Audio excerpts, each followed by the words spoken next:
tentang manusia, tempat, dan lingkungan. Di sini Ibu akan membahas nanti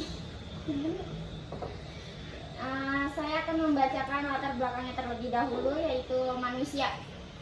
Manusia itu sebagai makhluk hidup ciptaan Tuhan dengan segala fungsi dan potensinya yang tunduk kepada aturan hukum alam, mengalami kelahiran, pertumbuhan, perkembangan, dan mati, dan seterusnya, serta terkait berinteraksi dengan alam dan lingkungannya dalam sebuah hubungan timbal balik, baik itu positif maupun negatif. Manusia juga sebagai makhluk individu yang memiliki pemikiran-pemikiran tentang apa yang menurutnya sesuai etika tindakan-tindakan yang ia ambil, dan sebagai makhluk sosial yang berhubungan dan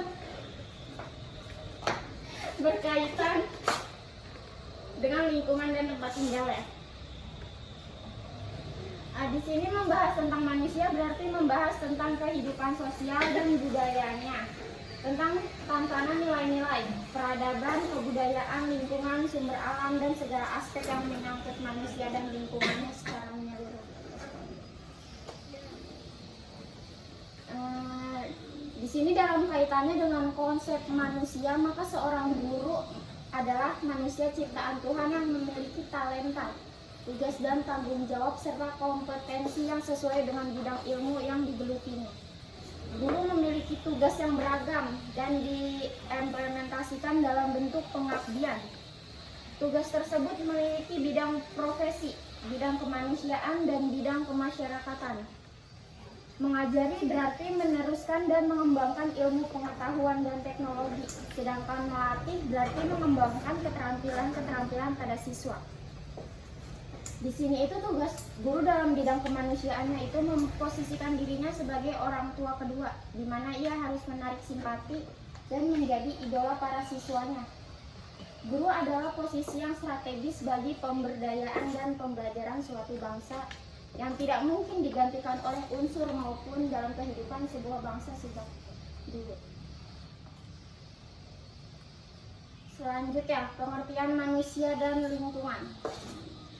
Manusia itu adalah makhluk hidup ciptaan Tuhan dengan segala fungsi dan potensinya yang tunduk kepada aturan hukum alam, perkembangan, pertumbuhan, dan mati, dan seterusnya, serta terkaitan serta berinteraksi dengan alam dan lingkungannya dalam sebuah hubungan timbal balik, mau itu positif ataupun negatif. Tempat merupakan sesuatu yang digunakan untuk menyimpan atau meletakkan sesuatu. Lingkungan itu suatu media di mana makhluk hidup tinggal, mencari penghidupannya, dan memiliki karakter serta fungsi yang khas, yang mana terkait secara timbal balik dengan keberadaan makhluk hidup yang menempatinya, terutama manusia yang memiliki peran lebih kompleks dengan real.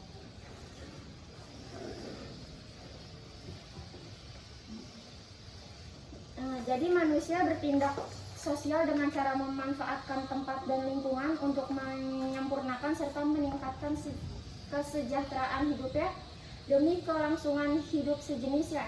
Manusia itu juga mempunyai pengaruh penting dalam kelangsungan ekosistem, habitat itu sendiri. Tindakan-tindakan yang diambil atau kebijakan tentang hubungan dengan tempat dan lingkungan akan berpengaruh bagi lingkungan dan manusia itu sendiri. Jadi seorang guru IPS yang berprofesional itu harus memiliki pengetahuan, kemampuan, dan disposisi untuk mengatur dan memberikan instruksi di tingkat sekolah yang sesuai untuk studio, tempat, dan lingkungan. Seorang guru pendidikan IPS itu harus memiliki pengetahuan, kemampuan, disposisi untuk mengatur dan memberikan instruksi di tingkat sekolah yang sesuai untuk studi orang atau tempat dan lingkungan. Jadi manusia itu perlu mengambil kebijakan-kebijakan terhadap lingkungan sebagai usaha memperoleh efisiensi pemanfaatan sumber alam dan lingkungan. Kita sebagai manusia itu wajib menyadari bahwa kita saling berkaitan dengan lingkungan yang mengelilingi kita. Kemampuan kita untuk menyadari hal tersebut akan menentukan bagaimana hubungan kita sebagai manusia, tempat, dan lingkungan kita. Hal ini memerlukan pembiasaan diri yang dapat membuat kita menyadari hubungan manusia antara manusia, tempat, dan lingkungan. Sekian pembahasan dari saya. Apa ada yang mau menambahkan? Apa ada yang mau bertanya? Sudah, Bu. Sudah cukup. Mau bertanya? Mau bertanya? Ya. Bertanya? Enggak. Kamu mau nanya apa? Kamu nanya.